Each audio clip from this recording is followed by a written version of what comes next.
আসসালামু আলাইকুম friends, welcome to this video. তো আজ হচ্ছে 16 ডিসেম্বর। তো আপনারা সবাই জানেন এই মুহূর্তে বাংলাদেশে আসলে অনেক কিছুই ঘটতেছে। তো কথা বললে আসলে অনেকগুলো টপিকস নিয়ে কথা বলা যাবে এবং কাউকে কথা বলতে দেওয়া হলে আপনারা হয়তো অনেক বিষয়ে অনেক কথা বলতে পারবেন। বাট যে জিনিসটা নিয়ে আপনি যেহেতু শিখতে পারবেন সেটা হলো আপনার সাথে যে ঘটে যাওয়া ঘটনাগুলো থেকে আপনি অনেক কিছু শিখতে পারবেন। একটা জিনিস কি, আপনি আপনার সারাউন্ডিং, আপনি যেসব এরিয়াতে থাকেন সেগুলো নিয়ে কিন্তু আপনি চিন্তা করবেন। আপনার দিনের কর্ম সম্পন্ন করার জন্য আপনি কতগুলো সেকশনে বা কতগুলো এরিয়াতে কত ধরনের লোকদের সাথে আপনার মিশতে হয়।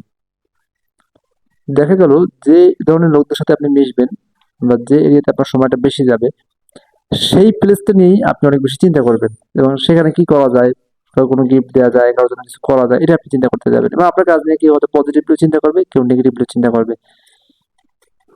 আর যদি কোনো আপনাকে কোনো লেভেল দেওয়া যায় যে না আপনাকে এই ক্যাটাগরি, মানুষ এখন কথা বলার আগে চিন্তা করবে যে আপনাকে কোন লেভেল দেওয়া যায়। অর্থাৎ আপনি যে ধরনের লেভেল পছন্দ করেন সেই লেভেলের মধ্যে সে কি। তো আপনার পছন্দের লেভেলে যদি আপনার যদি না পান, আপনি যার কথা শুনতেছেন তখন দেখবেন কেমন যে আমার মনে হয়, এ তো ওই লেভেলের লোক, না একটু মিলতেছে না, এতে ওই ক্যাটাগরি। তো এটা মানুষের মনে আসলে এরকম জিনিস সেট করা থাকলে আমরা হয়তো বা আগাতে পারবো না, আই থিঙ্ক। তো আমাদের লেভেল যেটাই হোক আমাদের কাজের ক্ষেত্রে চিন্তা করতে হবে। দেখুন, পেটের ক্ষুধা কিন্তু কোনো লেভেল মানে না।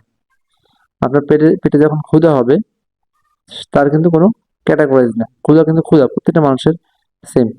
তো 16 ডিসেম্বর যে কথা বলতেছিলাম, আপনারা এই হিস্ট্রিটা সবাই জানে। বাংলাদেশ নামে একটা দেশ তৈরি হয়েছে একটা সময়ে 1947 সালের দিকে, হয়তো যখন ভারত মহাদেশ অর্থাৎ ভারত উপমহাদেশটা যখন ভাগ হয়, তখন একটা দেশ তৈরি হয়েছিল পাকিস্তান নামে। এবং সেই দেশটা ছিল ভারতের দুই পাশে, ভারতের দুই পাশ নিয়ে একটা দেশ। চিন্তা করতেছেন একটা দেশের অবস্থান মাঝখানে কয়েক হাজার কিলোমিটার গ্যাপ। তো এটা নিয়ে দুইটা দেশ তৈরি হয়েছিল, একটা ছিল পূর্ব পাকিস্তান, পশ্চিম পাকিস্তান। তখন পর্যন্ত বাংলাদেশে কিন্তু নাম হয়নি। তবে মূলত বাংলাদেশ বলতে বাংলা এরিয়াটা নিয়ে একটা দেশ হওয়ার প্ল্যান ছিল, তবে সেটা বিভিন্ন কারণে সেটা ফাইনালি হয়নি।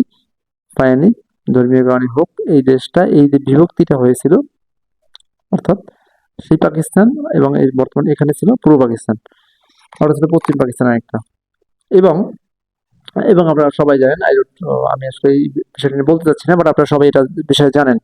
তো যখন আসলে মেইন প্রবলেম শুরু হয় 1969 সালে, কিন্তু আমাদের দেশের থেকে একটা রাজনৈতিক দল তারা জয়লাভ করেছিল এবং একজন প্রেসিডেন্ট হয়েছিল। এবং সে কিন্তু শুধুমাত্র এই যে বাংলাদেশ সাইডে প্রেসিডেন্ট হয়েছিল এমনটা না, তার দায়িত্বে টোটাল পাকিস্তানের সে প্রধানমন্ত্রী হয়েছিল, শেখ মুজিবুর রহমান।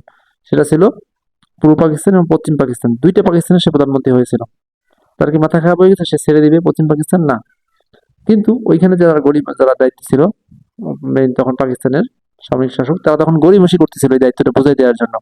তো যখন গড়িমসি করতেছিল তখন আসলে সেখান থেকে বিভিন্ন ধরনের সংকট তৈরি হয় এবং সেই সংকট থেকে যুদ্ধ করা। এবং যখনই তারা যখন ক্ষমতা হস্তান্তর টোটালি করবে না, তারা পুরো ক্ষমতা ক্র্যাক করে নিয়ে নেবে, সেখান থেকে দেশটা ভাগ হয়ে যায় এবং এই দেশের নামটা তৈরি হয় বাংলাদেশ।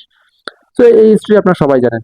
এবং ডে বাই ডে আমরা প্রতিদিনই কোনো না কোনো কাজ করি এই দেশটাকে ভালো করার জন্য, নিজের করার জন্য। তো আপনার আসলে আপনার নিজের জন্যই কাজগুলো করতে হয়, কারণ ইন দ্য লাস্ট যে গড আপনাকে পাঠিয়েছে, সৃষ্টিকর্তা যে মিশন নিয়ে আপনাকে পাঠিয়েছে, সেই মিশনের জন্য কিন্তু আপনার নিজের কাজ করতে হবে। আপনার মিশন সাকসেস হতেও পারে, না হতে পারে, বাট কাজ করতে হবে আপনার নিজের।